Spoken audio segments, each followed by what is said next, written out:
The research vessel floated quietly through the darkness of space. Its name was Gentle Harmony, and it carried 23 scientists from a species called the Valerians. They were peaceful beings who had spent their entire lives studying stars and planets. Their bodies were soft, adapted for living underwater on their home planet. They had never known war or violence in their 300 years of life. Commander Velthera stood in the observation deck, watching a new pulsar cluster they had just discovered. Her skin glowed with a soft blue light, a sign of happiness among her people. The crew around her celebrated quietly, taking measurements and recording data. This was what they loved most, exploring the unknown corners of the galaxy. "Commander, we should send our findings to the Science Council," said her assistant, a younger Valerian named Thelos. He was barely 50 years old, still considered a child by their standards. Velthera nodded. "Yes, prepare the transmission.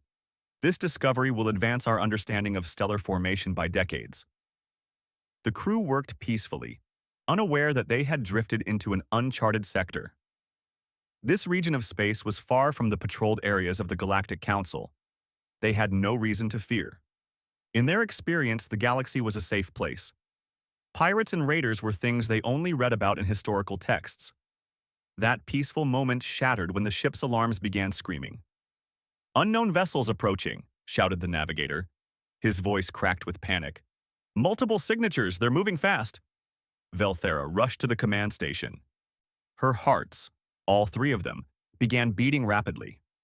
On the display screen, she saw 20 small ships surrounding them. They were dark, angular vessels covered in weapons. The design was aggressive, built for one purpose only: violence. "Hail them," Velthera ordered, her voice shaking. "Tell them we're a research vessel. We have nothing of value." The navigator tried to open a communication channel. Before he could finish, the attacking ships fired. Energy weapons struck the Gentle Harmony's shields, making the entire vessel shake. The lights flickered.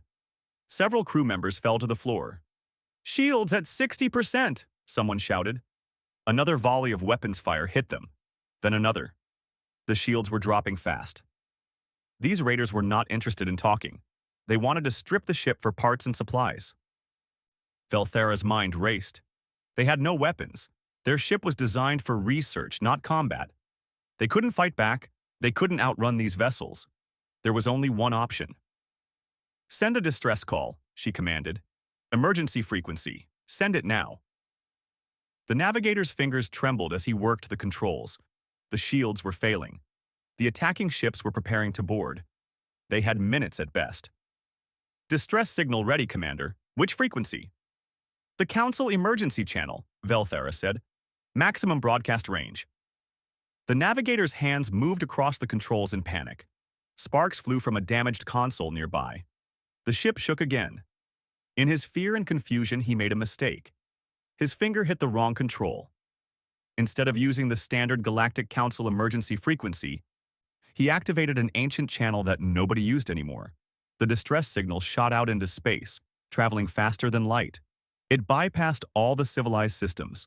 It missed the Galactic Council stations. It went past peaceful worlds and busy trade routes. The signal traveled through empty space, through regions marked as dangerous and unexplored. Finally, after crossing vast distances, the signal reached a small solar system. The system was surrounded by warning beacons. Every galactic database marked it with the same symbols: Avoid, Extreme Danger, Deathworld Classification. The signal reached the third planet from the star, a blue and green world covered in water and land. A world that was quarantined by the Galactic Council. A world where life had evolved in the harshest conditions imaginable. Earth. On Earth, at a remote monitoring station in the mountains, a young man named Tai Min sat alone during the night shift. His job was to monitor deep space communications, looking for signals from beyond the solar system. It was usually boring work. Earth had only joined the galactic community 15 years ago, and most aliens avoided human space. Taemin was drinking coffee and reading reports when his computer started beeping. He looked at the screen and sat up straight. An incoming signal, not from any human vessel, not from any known friendly contact.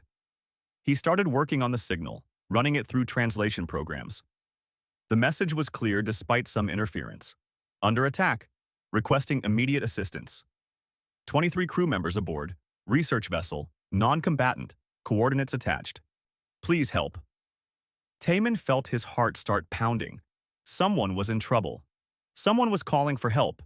He immediately activated the emergency protocols and contacted Fleet Command. Within minutes, his small monitoring station was connected to the highest levels of military command. Admiral Hyunsik appeared on his screen. The admiral was an older man with gray hair and sharp eyes. He had fought in Earth's last war before the planet unified. "Play the message again," Hyunsik ordered. Tai Min played it 3 times. Each time, the message was the same. Civilians under attack, asking for help. "Can we reach them?" Hyunsik asked. Tai Min checked his calculations. "Yes, sir. 4 days at maximum FTL speed. The coordinates are in an uncharted sector." 4 days, Hyunsik repeated. He was quiet for a moment, thinking. Then his face hardened with decision. "Send the coordinates to 3rd Fleet. Tell Captain Yuna to prepare for immediate deployment. Full battle readiness." "Sir, should I contact the Galactic Council?" Taman asked. Hyunsik shook his head. "No time. Someone needs help. We're going to help them. Alert all stations. I want the fleet ready to move in 2 hours." Far away in space, the gentle Harmony shook under another attack. The shields finally collapsed. The crew huddled together in the reinforced core of the ship, listening to the sounds of the raiders cutting through the outer hull. "Did anyone receive our signal?" Thelos asked quietly. Velthara didn't know. She held her crew close and hoped. In her 300 years, she had never felt fear like this. She had never imagined the galaxy could be so cruel. Then, a response came through their damaged communication system. The translation was rough, broken by interference. "Assistance incoming. Hold position. ETA 4 days." 4 days. Velthara felt a wave of relief. Someone had heard them. A rescue ship was coming. They just had to survive 4 days. She had no idea what was really coming for them. Captain Yuna stood on the bridge of the UNS Indomitable, watching her crew prepare for departure. The Dreadnought was humanity's newest warship, built with everything humans had learned about survival and warfare over thousands of years. It was 2 kilometers long, armed with weapons that could crack planets, and protected by shields that could withstand nuclear explosions.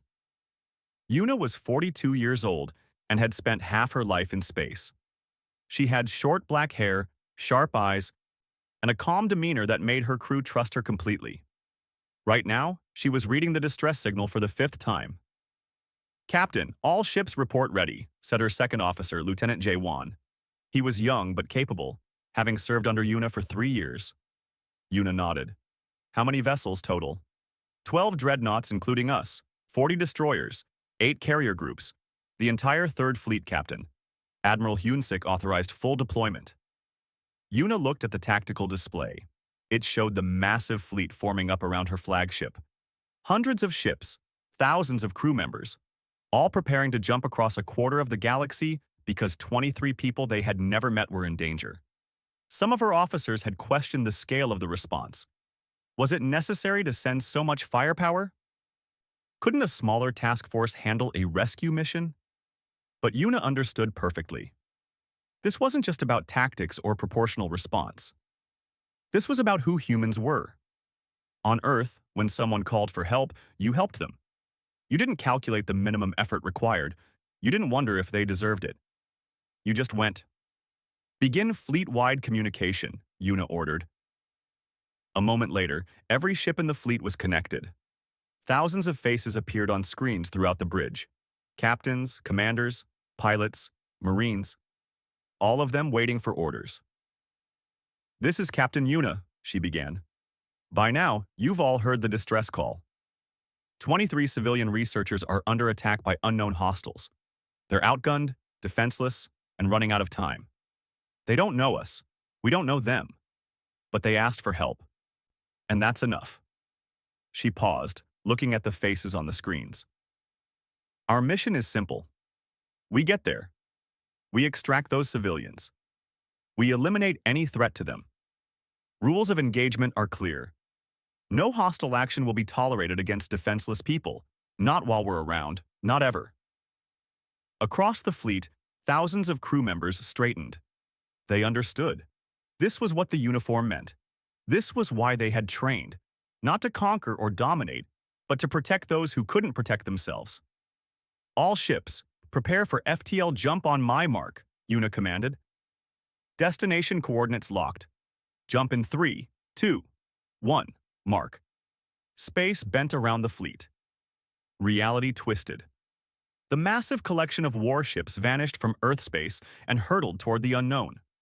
Far away, aboard the Gentle Harmony, Commander Velthara tried to keep her crew calm. The raiders had stopped cutting through the hull.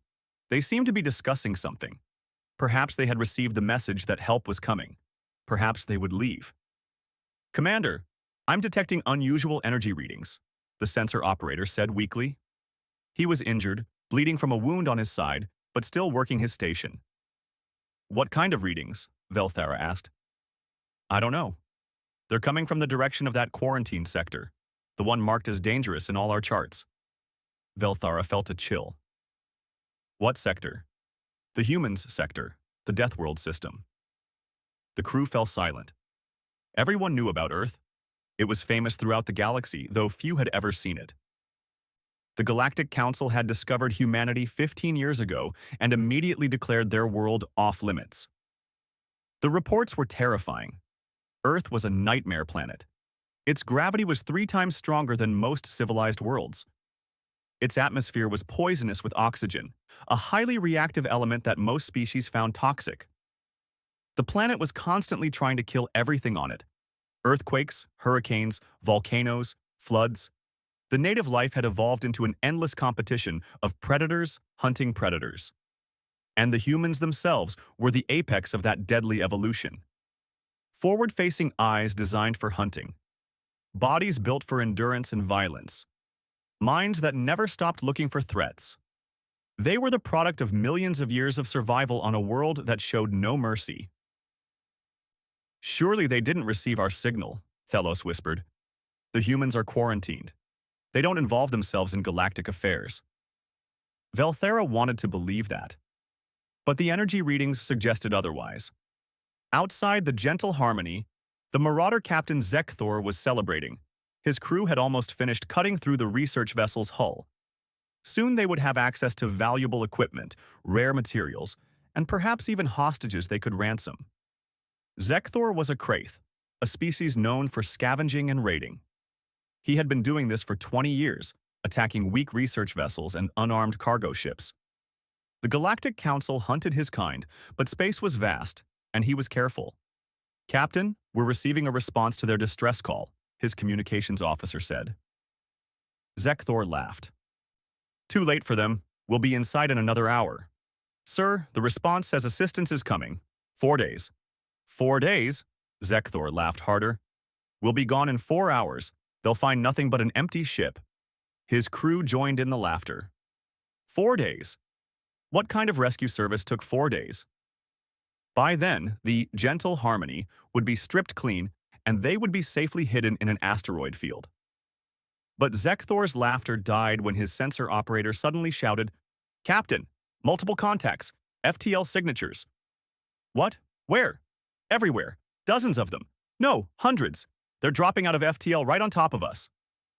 Zekthor rushed to the sensor display. What he saw made his blood run cold. The screen was filled with contacts. Massive contacts.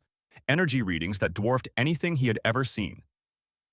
Ships appearing out of nowhere, surrounding his small fleet completely. Impossible, he whispered. That can't be right. Check the sensors. Sensors are working perfectly, Captain. It's a fleet. A massive fleet. Military configuration. Heavy weapons. All targeting us. Zekthor's mind raced. Who would send an entire military fleet to rescue a research vessel?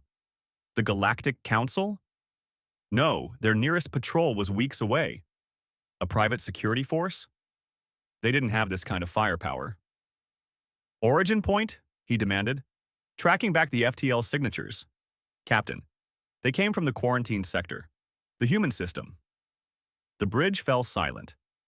Every member of Zekthor's crew turned to look at their captain. The humans, the Deathworlders. They had sent a fleet. How many ships? Zekthor asked quietly. Still counting, Captain. At least 60 major vessels, possibly more. The energy readings they're off the scale. Zekthor looked at the gentle harmony, then at his sensor display. He had 20 raider vessels, small, fast ships designed for hit-and-run attacks. Against a proper military fleet, they would last seconds. His communication system activated. A voice came through, speaking in perfectly translated Galactic Standard. The voice was calm, professional, and absolutely certain.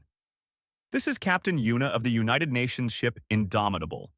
You are holding civilians hostage. You have 30 seconds to stand down, release your prisoners, and surrender. This is your only warning. Zekthor stared at the communication panel. 30 seconds? No negotiation? No demands for payment or territorial concessions? Just surrender, or else. He made the worst decision of his life. He decided to call their bluff. Zekthor pressed the communication button, trying to sound confident. He had dealt with many situations like this before.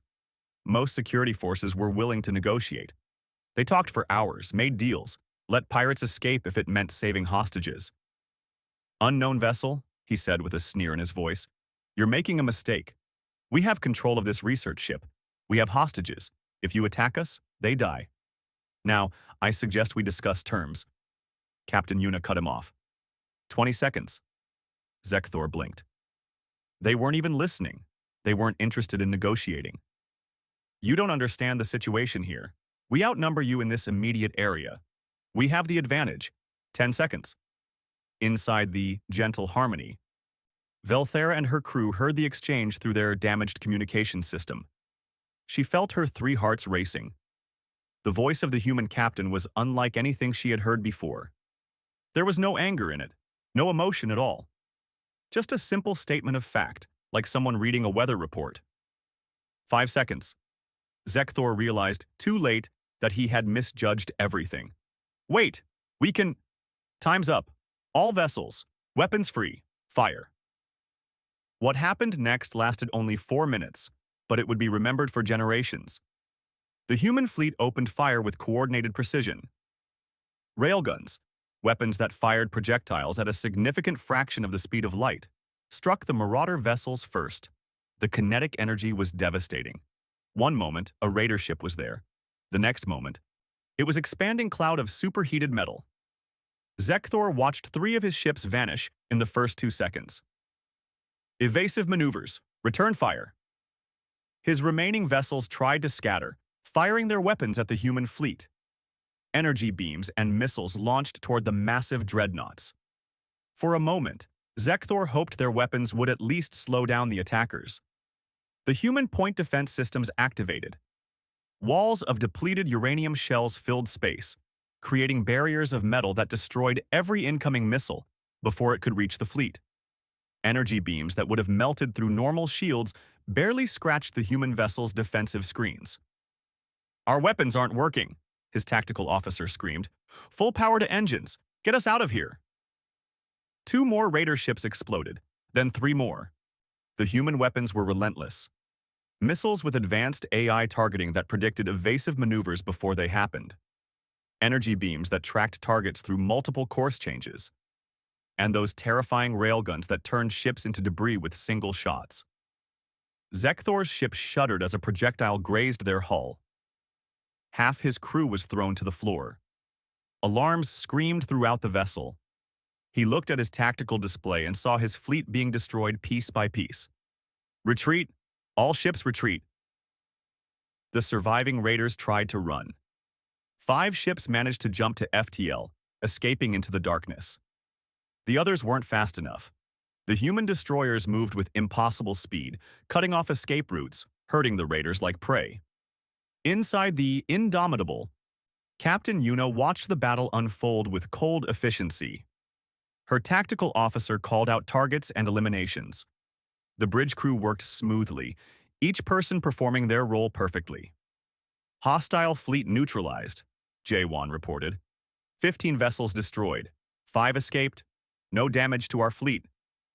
Cease fire, Yuna ordered. Deploy Marine teams. Secure the civilian vessel. Lieutenant Kite stood in the deployment bay of the assault carrier Swift Justice, checking his armor one last time. Around him, 60 Marines prepared for boarding action. They wore powered armor that enhanced their strength and protected them from the vacuum of space. Each carried weapons designed for ship-to-ship combat. Listen up, Kite said to his team. We have civilian hostages in unknown condition. Possible hostile forces still aboard. Rules of engagement. Identify targets before firing. Protect the civilians at all costs. Move fast. Move smart. Let's bring them home. The Marines loaded into boarding craft, small, fast vessels designed to attach to other ships. Within minutes, they were crossing the space between the human fleet and the damaged Gentle Harmony. Kite felt the familiar jolt as their craft attached to the research vessel's hull. Cutting torches activated, burning through the damaged outer layer. His team moved through the opening, weapons raised, scanning for threats. The inside of the alien ship was strange. Everything was built for beings that lived underwater. The corridors were filled with a thin mist. The lighting was dim and blue. Equipment floated in zero gravity, damaged by the raider attack. Movement ahead, one of his Marines reported. Energy signature, could be hostiles. Kite moved forward carefully. His armor's sensors guided him through the alien ship. They found 2 raiders still aboard, trying to cut through a reinforced door. When the raiders saw the humans, they dropped their tools and raised their hands immediately. Secure them, Kite ordered. 2 Marines moved forward to restrain the raiders. Where are the civilians? One raider pointed to the reinforced door with a shaking hand. Kite approached it and activated his external speakers. This is Lieutenant Kite of the United Nations Marine Corps. We received your distress call. We're here to get you out. Please stand back from the door. For a moment there was silence. Then a voice came through, speaking in a language his translator processed. You're human? Yes. Stand back. We're cutting through. It took 3 minutes to cut through the door safely. When it finally opened, Kite saw the alien crew for the first time. They were huddled together in a small space, looking terrified. Their bodies were soft, almost glowing. They had large eyes and delicate features. They looked nothing like predators. They looked like prey. Commander Velthara stared at the armored figure in the doorway. The human was massive, at least twice her size. The armor made them look even more intimidating. She could see the human's face through a transparent visor, forward-facing eyes, strong jaw, the face of a hunter. You're safe now, Kite said, trying to make his voice gentle. We're here to take you home. Velthara couldn't speak. Her mind couldn't process what was happening. Behind the first human, she could see others in the corridor, all heavily armed, all watching for threats. They moved like predators, every motion efficient and controlled. How many of you came? She finally managed to ask. Kite tilted his head, confused by the question. The entire Third Fleet, about 60 major vessels and support craft. 60 ships? Velthara felt dizzy. For us? You called for help, Kite said, as if it was the most obvious thing in the galaxy. One of her crew members, Thelos, started crying. The young Valerian couldn't handle the stress anymore. Kite immediately knelt down to his level, making himself less threatening. Hey, it's okay. You're safe. Nobody's going to hurt you. We're the good guys. A human medic pushed forward, a woman with kind eyes visible through her visor. I'm Medic Hana. Are any of you injured? We have medical facilities ready. The Valerian crew slowly began to emerge from their hiding place. They moved carefully, still afraid, but starting to trust these strange, dangerous beings who had crossed a quarter of the galaxy to save them. Outside, the human fleet maintained a defensive perimeter. Every sensor was active. Every weapon was ready. They would stay here until every single civilian was safely evacuated. Captain Yuna watched the rescue operation from her bridge. Status? All civilians located and secure, Captain. No human casualties. Medical teams are treating minor injuries among the aliens. Yuna nodded. Good. Prepare the Gentle Harmony for towing. We're taking them home. The medical frigate, Serenity's Hope, was a ship built for healing, not fighting. It was smaller than the dreadnoughts, but equipped with the most advanced medical technology humanity had developed. Dr. Mira commanded the vessel, and she had been preparing her medical bays since the moment the distress call came through. Now, as the first Valerian patients arrived, she stood ready with her team of 40 doctors and nurses. When the transport shuttle docked, Mira got her first look at the aliens they had rescued. They were beautiful in a fragile way. Their skin glowed with bioluminescence, creating soft blue patterns across their bodies. They moved slowly, carefully, as if afraid the human ship might hurt them. Many were injured, cuts, burns, broken bones from the raider attack. "Welcome aboard," Mira said softly. "My name is Dr. Mira. We're going to take care of you." Velthera was among the first group to board the medical frigate. Her left arm was badly burned from an electrical fire during the attack. She looked around at the clean, bright medical bay and felt overwhelmed. A human nurse, a young man named Minho, approached her carefully. "Commander Velthera, may I examine your injury?" Velthera nodded, too exhausted to speak. Minho gently guided her to a medical bed and began scanning her arm with devices she didn't recognize. His hands were steady and professional. "The burn is serious, but treatable," he said. "We'll need to apply regenerative gel and keep you here for a few hours. Is that acceptable?" "You're asking my permission," Velthera said, surprised. Minho looked confused. "Of course, it's your body. We can't treat you without consent unless it's a life-threatening emergency." This confused Velthara even more. These were military personnel from a death world, warriors who had just destroyed an entire pirate fleet in minutes. Yet they were asking permission before providing medical care? Around the medical bay, similar scenes played out. Human doctors worked carefully with the Valerian patients, explaining every procedure, asking before touching, showing genuine concern. When young Thelos flinched away from a doctor, the human immediately stepped back and called for someone smaller and less intimidating to treat him. Dr. Mira moved from patient to patient, supervising care. She noticed Commander Velthara watching everything with wide eyes. "How are you feeling?" Mira asked. "Confused," Velthara admitted. "You're all so gentle. I expected Deathworlders to be more violent," Mira finished. She smiled sadly. "We can be violent when we need to be, but that's not who we are. We're doctors, engineers, scientists, artists. We're just people trying to do the right thing." Velthara touched her bandaged arm. The pain was already fading. "You brought an entire war fleet for us." "You needed help," Mira said simply. "What else would we do?" Over the next several hours, the human medical teams worked tirelessly. They treated every injury, checked every patient, and made sure everyone had food and water. The Valerians slowly began to relax. These dangerous beings from the Nightmare Planet were proving to be the kindest rescuers they could have imagined. Meanwhile, aboard the Indomitable, Captain Yuna received a transmission from Earth. Admiral Hyunsik appeared on her screen, looking satisfied. "Status report, Captain?" "All civilians recovered, Admiral. 23 Valerians safe and receiving medical care. Their ship is damaged but repairable. We're preparing to tow it back to Council Space." "Casualties on our side?" "None, sir. The hostile force was neutralized quickly." Hyunsik nodded. "Good work. The Galactic Council has been trying to contact us. They picked up the battle on their sensors. They're demanding to know what happened." Yuna raised an eyebrow. "Should I respond?" "No need. I'm sending Ambassador Sujin to brief them in person. They need to understand what happened here. In the meantime, complete your mission. Bring those civilians home safely." "Yes, sir." Back in the medical bay, Velthera was finally able to walk around. Her arm was healing rapidly thanks to human medicine. She found Lieutenant Kaite standing near a viewport, watching the fleet outside. "Lieutenant?" Kaite turned and nodded respectfully. "Commander, how are you feeling?" "Better, thank you. I wanted to ask you something." "Of course." Velthara looked out at the massive fleet floating in space.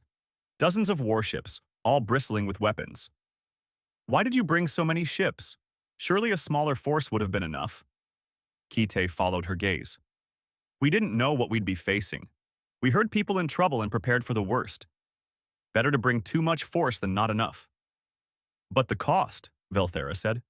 The fuel, the resources, the time. All of this for strangers? Kaite looked at her, and she saw something in his eyes she hadn't expected. Not pride or arrogance, but something simpler. Conviction. Commander, on Earth, we have a saying. No one gets left behind. It doesn't matter if you're family, friend, or stranger. If someone needs help, you help them. That's just how we do things. Velthara felt tears forming in her eyes. Your world is classified as one of the most dangerous in the galaxy. It is dangerous, Kaite agreed. Earth tries to kill us every day. Storms, earthquakes, predators, diseases. We survived all of that by working together, by protecting each other. We learned that the only way to survive is to care about everyone's survival, not just your own. He pointed to the fleet. Every person on those ships understands that. We're strong because we're together. We're dangerous because we protect each other. And we'll cross any distance to help someone who calls for help. Because that's what we'd want someone to do for us. Velthara was quiet for a long moment. The Galactic Council is afraid of you. They keep your world quarantined. They warn everyone to stay away from human space. Kite nodded slowly. I know. Maybe they have good reasons. We are dangerous. We come from a world that made us into survivors and fighters. But they missed something important. What's that? They saw the danger, but they didn't see the compassion. They saw the weapons, but they didn't see why we built them. We don't fight to conquer. We fight to protect. There's a big difference. Over the next 2 days, the human fleet escorted the Gentle Harmony toward the nearest Galactic Council station. During that time, the Valerian crew and human rescuers got to know each other. They shared meals, stories, and knowledge. Young Thelos became fascinated with human culture. He spent hours talking with the Marines, learning about Earth. They told him about oceans and mountains, about sports and music, about families and friends. He realized these terrifying Deathworlders were not so different from his own people. They loved and laughed and dreamed just like everyone else. Dr. Mira taught Velthara about human medical technology. In return, Velthara shared Valerian scientific discoveries. They found common ground in their shared curiosity about the universe. When the Galactic Council station finally appeared on sensors, Velthara felt a strange sadness. She had spent years studying alien species, but she had learned more about humanity in 2 days than she had learned about any other species in her entire life. Captain Yuna contacted the Valerian ship.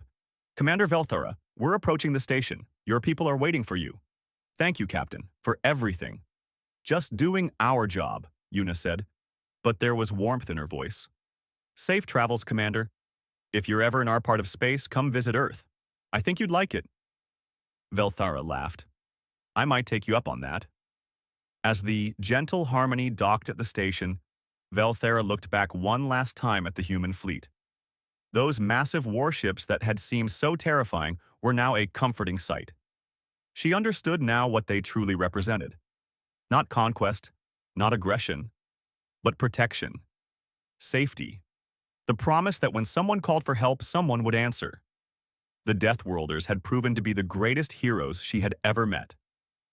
The Galactic Council chambers were built to impress. The massive room was carved from a single piece of crystal that reflected light in 1,000 colors. Representatives from 200 different species sat in a great circle, each in their designated space. They had been debating for 3 hours, and the discussion was getting heated. At the center of the chamber stood Commander Velthara. She had been called to testify about what happened in the uncharted sector. Her testimony had shocked the council members. Now they argued among themselves, their voices rising and falling in dozens of different languages. Order, called the Archon, the oldest member of the council. His species had been exploring space for 10,000 years. His voice carried authority that silenced the chamber. Commander Velthara, please repeat your statement for clarity. Velthara took a breath. Her arm was still bandaged, though healing well. The humans deployed 60 major warships and numerous support vessels in response to our distress call. They traveled across a quarter of the sector in 4 days. They eliminated the hostile force in approximately 4 minutes. They then provided medical care, supplies, and safe escort back to Council space. 60 warships, repeated Council member Xanthos, a tall being covered in crystalline scales. For 23 civilians. Yes, that's insane, another Council member said. The cost alone would bankrupt most civilizations. The fuel, the maintenance, the crew salaries. They didn't ask for payment, Velthera interrupted. They didn't want anything. They just helped us and left. The council chamber erupted in confused chatter. This didn't match any known behavior pattern. Species helped each other for alliances, for trade benefits, for political advantage. Nobody mobilized a fleet without expecting something in return. The humans are Deathworlders, said Council Member Telvin, speaking with clear nervousness. We classified their planet as extreme danger. They evolved as apex predators. This aggressive military response proves they are a threat to galactic peace. Velthera felt anger rising in her chest. With respect, Council Member, that's not what happened. Yes, they're dangerous. Yes, they destroyed the raiders quickly, but they were gentle with us. They asked permission before providing medical care. They treated us with kindness and respect. They risked their lives to save strangers. Perhaps it was a strategic move, suggested another member. They want to appear benevolent to gain influence. Then why didn't they stay? Velthara challenged. Why didn't they make demands? Why didn't they ask for alliances or trade agreements? They just made sure we were safe and left. The Archon raised his hand for silence. Commander, you spent 2 days with these humans. What is your assessment? Are they a threat? Velthera chose her words carefully. They are the most dangerous species I've ever encountered. They have weapons that defy our understanding of physics. They move with precision that suggests thousands of years of warfare. Their soldiers are trained to a level we can't match. The council members nodded, satisfied this confirmed their fears. But, Velthera continued, they're also the kindest species I've met. They care about strangers. They risk everything to protect the innocent. They're dangerous because they have to be. Their world made them strong, but it also taught them to value life. All life, not just their own. The chamber fell silent. Council members looked at each other, uncertain. I recommend we reconsider our classification of humanity, Velthera said. Yes, they're from a death world. Yes, they're powerful. But maybe that makes them exactly what the galaxy needs. Before the council could respond, the chamber doors opened. A human woman entered, escorted by council security. She was young, maybe 40 years old by human standards. She wore a formal uniform and carried herself with quiet confidence. Ambassador Su Jin, the Archon acknowledged. We did not summon you to this session. Su Jin bowed respectfully. I apologize for the intrusion, honored Archon. But I heard Earth was being discussed and I thought you might want to hear our perspective. The Archon considered this, then nodded. Very well. Speak.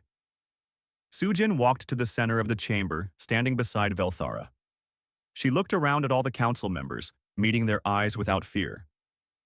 I've been listening to your debate. You're trying to understand why we sent such a large fleet to rescue people we didn't know. You're looking for hidden motives, strategic advantages, political games. She paused. You're not going to find any because there aren't any. We went because they needed help. It's really that simple. Nothing is that simple, Telvin objected. Every action has a motive. You're right, Sujin agreed. And our motive was basic human decency. Let me tell you about Earth, since you seem to have some misconceptions. She pulled up a holographic display showing Earth rotating in space. Yes, our world is dangerous. You're absolutely right about that. It has gravity that would crush most of you. Storms that could level cities. Predators at every level. When humans were evolving, we were prey. Lions hunted us. Crocodiles ate us. Snakes poisoned us. We weren't always the apex predator. We had to become that through cooperation. The display changed, showing early humans working together. We survived because we worked as a team. One human alone in the wilderness dies. A group of humans becomes the most successful species on the planet. We learned that survival meant protecting each other. We learned that when someone falls, you help them up. When someone's in danger, you save them, because someday you might be the one who needs saving. That's a nice story, Xanthos said skeptically, but it doesn't explain military aggression. You think sending help is aggression? Sujin's voice hardened slightly. Let me be clear about something. When we heard that distress call, we had a choice. We could have ignored it. We could have sent a small ship. We could have calculated the minimum response needed. But we didn't do any of that. Know why? The chamber was silent. Because on Earth we have an old saying, the only thing necessary for evil to triumph is for good people to do nothing. Those raiders were hurting innocent people. We had the power to stop it. So we stopped it. We didn't negotiate with pirates. We didn't calculate acceptable losses. We went in with overwhelming force to make sure every single civilian survived. She looked at Telvin directly. You call that aggression. We call it protection. You see a threat. We see a responsibility. Yes, we're dangerous. But we're dangerous to those who hurt the innocent. If that makes us a threat to the galaxy, then I guess we'll have to live with that classification. The Archon leaned forward. Ambassador, if we remove the quarantine on your system, what would humanity do? Sujin smiled. Same thing we've always done. Explore, learn, make friends, help people who need help. We're not interested in conquest or domination. We just want to be part of the galactic community. And yes, if we hear someone in trouble, we'll probably send too many ships and too much help. That's just who we are. And if we refuse to lift the quarantine? Another council member asked. Then we respect your decision, Sujin said simply. We'll stay in our sector. But that emergency frequency you all abandoned? We're monitoring it now. And we'll keep monitoring it. So if someone out there needs help and calls that number, they're going to get humans. All of us. Coming as fast as we can. Velthura stepped forward. Honored Council, I've filed my official report. But I want to add something personal. The humans saved my life and the lives of my entire crew. They asked for nothing in return. They treated us with respect and kindness. Whatever you decide about their classification, I will forever be grateful that they exist. She turned to Sujin. Thank you. Please tell your people thank you from all of us. Sujin bowed. It was our honor, Commander. The council debated for 2 more hours after Sujin and Velthara left. They argued about policy, about risk, about precedent. Finally, they voted. The quarantine on Earth would remain in place, but with modifications. Humans could travel in council space. Earth was still classified as a death world, but a note was added to the file. Dangerous but honorable. Approach with caution but not fear. More importantly, the Council officially registered the old emergency frequency as a human-monitored channel. Any ship in distress could use it to contact Earth directly. Within a week, the first new distress call came through. A cargo vessel with engine failure. Then another. A medical ship caught in an asteroid field. Then another and another. Each time, humans responded. Sometimes with a single ship, sometimes with dozens. Always with overwhelming force and overwhelming compassion. The galaxy slowly began to understand what Velthara had tried to tell them. Yes, humans were Deathworlders. Yes, they were dangerous. But they were dangerous in the right way. They were the predators who protected the prey, the warriors who fought for peace, the strong who defended the weak. 6 months after the rescue, Velthara received a message from Captain Yuna. It was simple. Commander, you said you might visit Earth someday. The invitation stands. Bring your crew. We'd love to show you around. Velthara smiled and started making travel plans. She wasn't afraid anymore. She knew that among all the dangerous species in the galaxy, humans were the only ones she completely trusted to have her back. The Deathworlders had become the galaxy's unexpected guardians, and they wore that role with pride, knowing that when someone called for help, anywhere in the galaxy, humans would answer, always.